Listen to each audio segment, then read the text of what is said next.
बिस्मिल्लाहिर्रहमानिर्रहीम। अस्सलामु अलैकुम वरहमतुल्लाहि वबरकातुहू। उम्मीद करती हूँ कि तमाम देखने वाले खैर वाफियत से होंगे, अल्लाह ताला की रहमतों के साए में होंगे। तो मेरा उन्वान अहादीस नबी सल्लल्लाहु अलैहि वसल्लम मौजू चल रहा था नमाज का बयान, जिसका हवाला बुखारी शरीफ की किताब।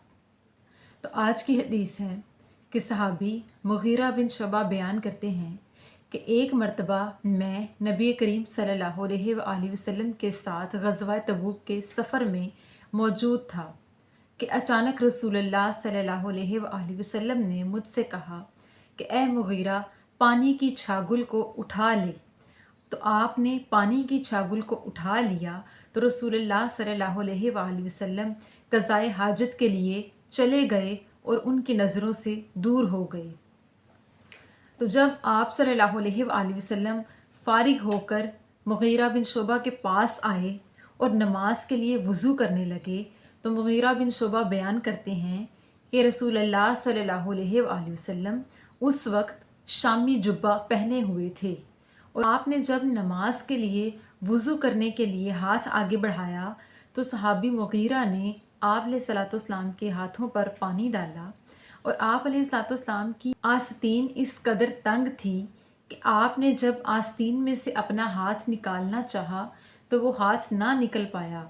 तो इस पर आप अलैहिस्सलाम ने अपनी आस्तीन के अंदर से अपना बाजू निकाल कर हाथ बाहर निकाला और इस तरह से वज़ू करके इसके बाद अपने खुफैन पर मसहा किया और फिर नमाज के लिए चले गए। इस हदीस मुबारका की वजाहत ये कि ग़ज़वा तबूक के सफ़र में मुगीरा बिन शोबा सहाबी बयान फरमाते हैं कि रसूलुल्लाह सल्लल्लाहु अलैहि वसल्लम जब नमाज के लिए वज़ू करने लगे तो आका अलैहिस्सलाम ने उस वक्त शामी जुब्बा ज़ेबतन कर रखा था।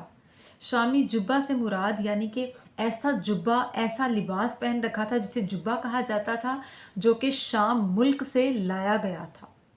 तो आप अलैहिस्सलाम ने जब आस्तीन से अपना बाजू यानी हाथ निकाल कर वज़ू करने के लिए आगे बढ़ाया तो वो आस्तीन इस कदर तंग थी कि आपका हाथ बाहर ना आ सका। इस पर आका अलैहिस्सलाम ने अपना हाथ अपनी कमीज़ के अंदरूनी तरफ से निकाल कर वज़ू के लिए आगे बढ़ाया और मैंने आका अलैहिस्सलाम के हाथों पर पानी डाला। आका अलैहिस्सलाम ने उससे वज़ू किया और अपने खुफैन पर मसहा कर लिया। यानी खुफैन पर मसहा करने से मुराद जिस्म के ऐसे हिस्से जो कि छुपे हुए थे, खुफिया थे, जिन पर मसहा करना वाजिब करार दिया गया वज़ू में, तो उन पर आका अलैहिस्सलाम ने मसहा कर लिया।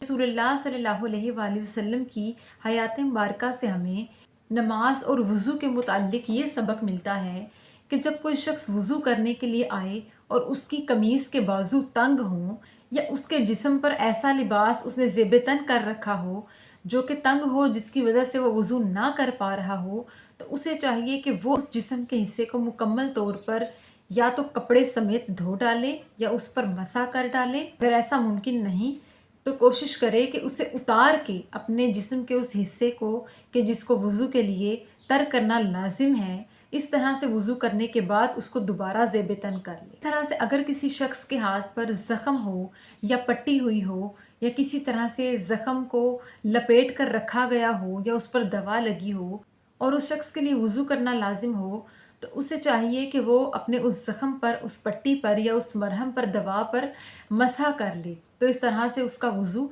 हो जाएगा। इसी तरह कोई तंग लिबास हो तो पहले उसे चाहिए कि वो अपने लिबास को उतार कर अपने जिस्म को ढांप कर वज़ू करे। अगर वो उतारना उसके लिए मुमकिन ना हो तो वो उस जगह को कपड़े समेत गीला कर ले या फिर उस जगह पर मसहा कर ले, जैसा कि रसूलुल्लाह सल्लल्लाहु अलैहि वसल्लम ने अपने सहाबा किराम के सामने वज़ू किया। तो अल्लाह ताला से दुआ है कि अल्लाह पाक हमें आका अलैहिस्सलाम की पैरवी करने की तौफीक अता फ़रमाए और हमें सही मानों में दीन की समझ बूझ अता फ़रमाए। आमीन सुम आमीन। शुक्रिया।